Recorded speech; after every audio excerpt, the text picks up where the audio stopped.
Assalamu alaikum, I'm Aisha and you're watching Samaa News. Here are today's headlines. Around 40 people have been killed and 100 injured, most of them seriously, after an explosion tore through a crowded bar during a New Year's Eve party in the upscale ski resort of Crans-Montana. Swiss officials said a fire broke out at 1:30 a.m. in a bar called Le Constellation in the resort in southwestern Switzerland. The cause of the blast remains unclear, but authorities said it appeared to be an accident. The head of security for the Valais canton said some of the victims are from other countries.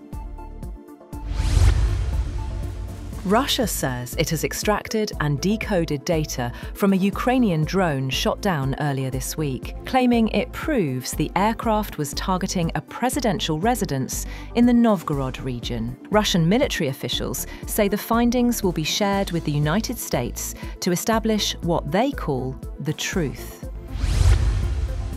Russia has accused Ukraine of killing at least 24 people, including a child, in a drone strike on a hotel and cafe where civilians were skiing in the new year in a Russian-controlled part of Ukraine's southern Kherson region. Vladimir Saldo, the Russian-installed governor of the region, first made the assertion about the strike in a statement. Russia's foreign ministry and senior Russian politicians later accused Ukraine of carrying out a terrorist attack. Ukrainian President Volodymyr Zelenskiy, in his New Year address to the nation, has said that Ukraine wanted the war to end, but not at any cost, adding he would not sign a weak peace agreement that would only prolong the war. He said Ukrainians were exhausted from nearly 4 years of war, but not prepared to give up. Zelenskiy said any signature placed on weak agreements only fuel the war, adding that a peace agreement is 90% ready. Ukrainian and European officials have rejected Moscow's claims that Ukraine targeted a personal residence of Russian President Vladimir Putin with a drone attack this week. The Wall Street Journal reported that US national security officials have found Ukraine did not target Putin or one of his residences in a drone strike. Kaja Kallas, the EU's top diplomat, called Russia's claims a deliberate distraction. Ukraine has denied it carried out such an attack, describing the allegation as a Russian disinformation campaign. Several people have been killed during overnight unrest in Iran as protests over soaring inflation escalated into clashes with security forces. Iranian media and rights groups reported deaths in multiple cities, while authorities blamed violence on demonstrators and said dialogue would be offered alongside security measures. 7 bodies were recovered and 96 people rescued after a migrant boat capsized overnight near Jinak Bara. According to Gambia's defence ministry, the vessel was carrying more than 200 migrants, including women and children, with several survivors in critical condition. The Atlantic route to Spain's Canary Islands remains one of the world's deadliest, with thousands dying each year attempting the crossing. Pakistan and India have exchanged details of their nuclear facilities and lists of prisoners held in each other's jails. According to sources, the details of nuclear facilities were exchanged simultaneously in Islamabad and New Delhi. The exchange was conducted under a formal agreement between Pakistan and India. The two countries also exchanged lists of prisoners held in each other's jails under the Consular Access Agreement signed in 2008. Zoran Mandani has been sworn in as New York City Mayor in the first minutes of the new year at the historic City Hall subway station, with his wife, Rama Duwaji, standing by his side. The oath was administered by New York State Attorney General Letitia James.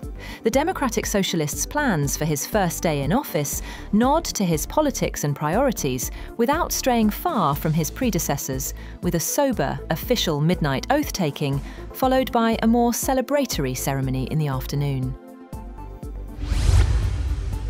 US President Donald Trump has said that his administration is removing the National Guard from Chicago, Los Angeles and Portland, but he adds in his social media post that federal forces will come back if crime rates go up. Local leaders in those cities and Democrats have said the deployments are unnecessary. Trump's announcement comes shortly before a federal appellate court ruled that his administration had to return hundreds of California National Guard troops to Governor Gavin Newsom's control. Israel is set to prohibit 37 international aid organisations from operating in Gaza and the West Bank from January 1st, citing failure to meet stricter registration and security requirements. Israeli authorities say the rules aim to prevent alleged links between NGO staff and rebel groups, a claim rejected by several aid agencies. Groups including Doctors Without Borders are affected. Turkey has granted visa-free travel to Chinese citizens holding ordinary passports for tourism and transit. Under a presidential decree signed by President Tayyip Erdogan, visitors from China can now stay up to 90 days within any 180-day period starting January 2nd. The move is aimed at boosting tourism and trade ties between the two countries. As 2025 drew to a close, people across the world welcomed the new year with celebrations stretching from the Pacific to the Americas. From bell-ringing ceremonies in Seoul to festivities at the Great Wall of China and early countdowns in Europe, crowds marked the arrival of 2026 with traditions, fireworks, and hopes for peace. Meanwhile, both Ukrainians and Russians welcomed the new year with hopes for peace. After nearly 4 years of conflict, citizens on both sides are looking ahead with a shared desire for calm, stability, and an end to hostilities.